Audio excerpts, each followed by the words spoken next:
कर भी दिल्ली पुलिस जांच कर रही है। एक और रिपोर्ट देखिए जावेद हुसैन।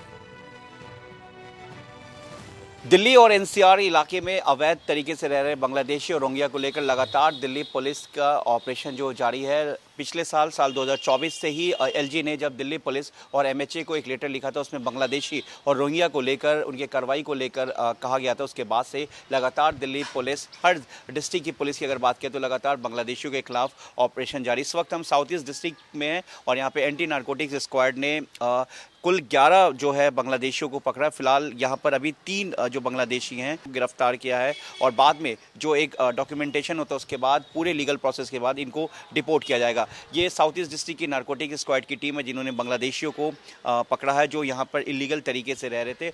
और यहाँ पर बताया गया है कि जो कुछ डॉक्यूमेंट्स जो फेक डॉक्यूमेंट्स पाया गया और कुछ ऐसे डॉक्यूमेंट्स जिसको लेकर ये लोग यहाँ पे रह रहे थे, उस डॉक्यूमेंट्स को भी वेरीफाई किया जा रहा है। फिलहाल साउथ डिस्ट्रिक्ट और साउथ ईस्ट डिस्ट्रिक्ट अलग अलग दोनों जिले ने बांग्लादेश मुल्क के रहने वाले कुछ लोगों को गिरफ्तार किया, जो इस वक्त मेरे पीछे आप देख सकते हैं।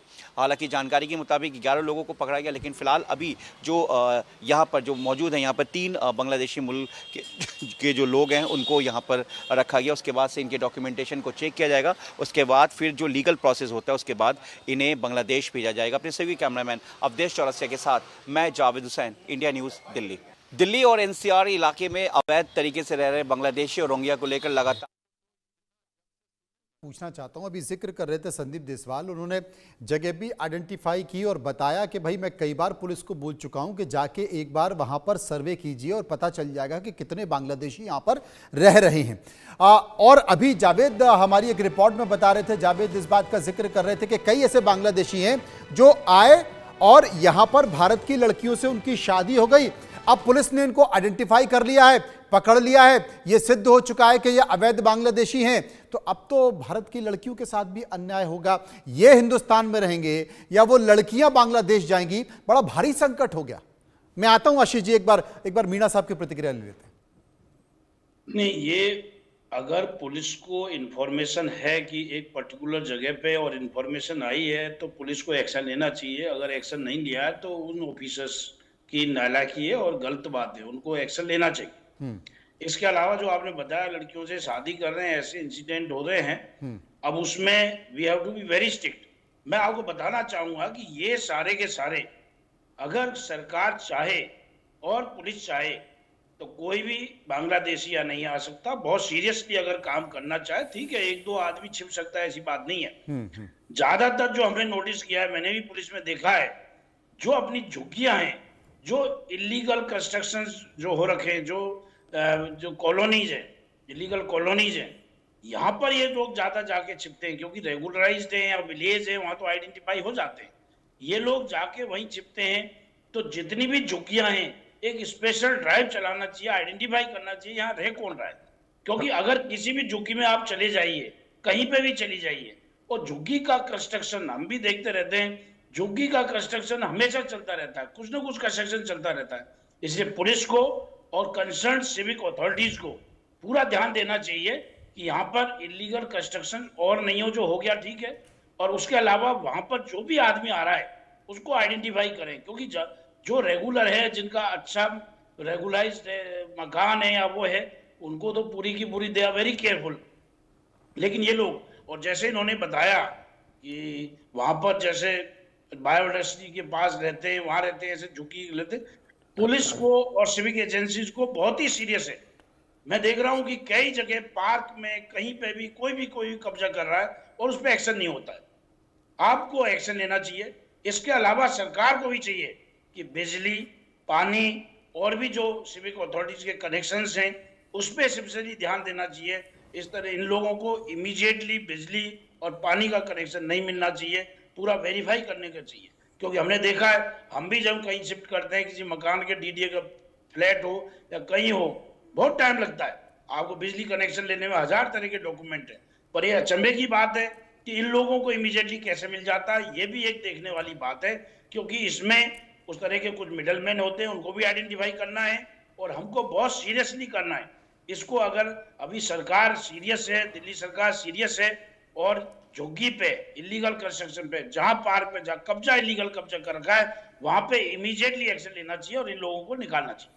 कहां से हो पाएगा मीणा साहब? आप देखिए, राजनीतिक मजबूरी देखिए कि पहले अवैध कॉलोनी बन जाती है, अवैध कॉलोनियों को राजनेता ही अपनी शय में अवैध बनने देते हैं, क्योंकि उनकी हिस्सेदारी भी होती है, प्रशासन भी उसमें मिल जाता है। और जब अवैध कॉलोनी बन जाती है तो चुनावी एजेंडे में, चुनावी घोषणा पत्र में, संकल्प पत्र में इस बात का आपको जिक्र करना पड़ता है, क्योंकि आपकी राजनीतिक मजबूरी होती है कि भाई सारी अवैध कॉलोनियों को हम वैध कर देंगे, तो वो तो फायदे में आ गए ना। यही तो प्रॉब्लम है। एक्चुअली हमको विल पावर होनी चाहिए पुलिस की तरफ से, सरकार की तरफ से। मैं बताना चाहता हूं कि मोस्ट ऑफ द क्राइम, चोरी हो या मर्डर हो, किस तरह क्राइम है दिल्ली में, ज्यादातर जो इस तरह की जो कॉलोनीज होती हैं वहीं से होता है। मैं नई दिल्ली डिस्ट्रिक्ट में डीसीपी था, यहाँ पे एक मंगलाबाची नाम की एक झुग्गी थी, यहाँ पर आप रिंग रोड के, आउटर रिंग रोड के प्रगति मैदान के बाद में, वहां पे काफी क्राइम होता था। और जैसे वो झुग्गी हटी, सरकार ने झुग्गी हटाई, बिल्कुल क्राइम फ्री हो गया। तो ये तो सरकार के ऊपर है, सरकार को इंटरेस्ट देना पड़ेगा। सरकार जो सरकार नहीं, अभी फिलहाल तो सरकार ले रही है, इस दिशा में काफी काम कर रही है। डॉक्टर आशीष को कहना चाहते हैं।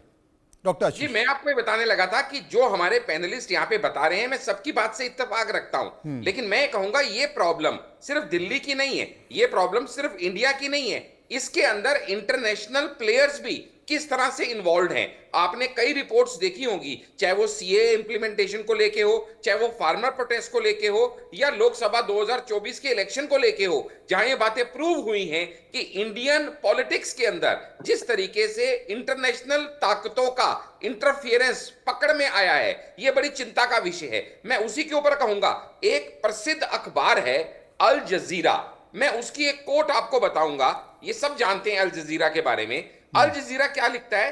Criminalised for politics, inverted commas में देके ये कहता है कि जो रोहिंग्या हैं, they are caught in cross fire because of election in Delhi. आप और दिल्ली की भाजपा सरकार दोनों उनको विक्टिमाइज कर रहे हैं, क्योंकि वो मुस्लिम हैं, क्योंकि वो गरीब हैं। और नाम क्या लिखता है उनका? मुस्लिम रिफ्यूजी। ये नहीं कहता, जानबूझ के मुस्लिम शब्द इस्तेमाल करता है, क्योंकि लोगों की भावनाओं को जगाने के लिए, ताकि ओवैसीद्दीन ओवैसी जैसे लोग, जैसे मुस्लिम के ऊपर अत्याचार हो रह करके एकदम अपनी पॉलिटिकल रोटियां सेकने के लिए आ जाएं, ये ना सोचते हुए कि ये भारत के लिए, दिल्ली के लिए सही है या गलत है। फिर उनके लिए शब्द इस्तेमाल किया जाता है रिफ्यूजी, जबकि ना तो वो रिफ्यूजी हैं और ना ही मुस्लिम होने की वजह से उनको निकाला जा रहा है। लेकिन जिस तरह से अपीजमेंट पॉलिटिक्स यूज करके इन इलीगल भगोड़ों को जिस तरह से महिमा मंडल इनका करने का प्रयास किया जाता है, इस तरह की रिपोर्ट्स आती हैं जहां पे लिखा जाता है कि they are criminalised for politics. उनके बच्चों को स्कूल में एडमिशन नहीं मिल रहा। और हैरानी की बात यह है कि वो सभी पॉलिटिकल पार्टीज जो हिंदुओं को वापस लाने के, या इस तरह के जो भारत सरकार कोई भी एजेंडा बनाती है, सीएए जैसे जब कोई इंप्लीमेंट करने की कोशिश करती है, तो है तौबा मचा देते हैं। लेकिन यही रोहिंग्या जो यहां आके बस गए हैं, अगर उनको बाहर निकालने का कोई प्रयास शुरू किया जाएगा तो हाय हाय हाय हाय, अत्याचार कर दिया एक मुस्लिम कम्युनिटी के ऊपर। इस तरह से बीजेपी सरकार उनको कौन चिंता करता है? डॉक्टर आशीष जी, पीड़ित कर रही है। Doctor Ashish ji, politicisation, doctor आशीष कौन इस बात की फिक्र करता है कि अल जजीरा लिख रहा है? देखिए, आप मुस्तैद हैं कि हम कार्रवाई करेंगे, बाहर निकालेंगे, 100% और कार्रवाई होगी। जो कांग्रेस नेता जगदीश हैं वो भी आपका स्वागत कर रहे हैं कि निकालिए, हम आपके साथ खड़े हैं। कहां अल जजीरा वगैरह की चिंता कर रहे हैं? इस बीच दिल्ली पुलिस घुसपैठियों के खिलाफ जो ऑपरेशन चला रही है,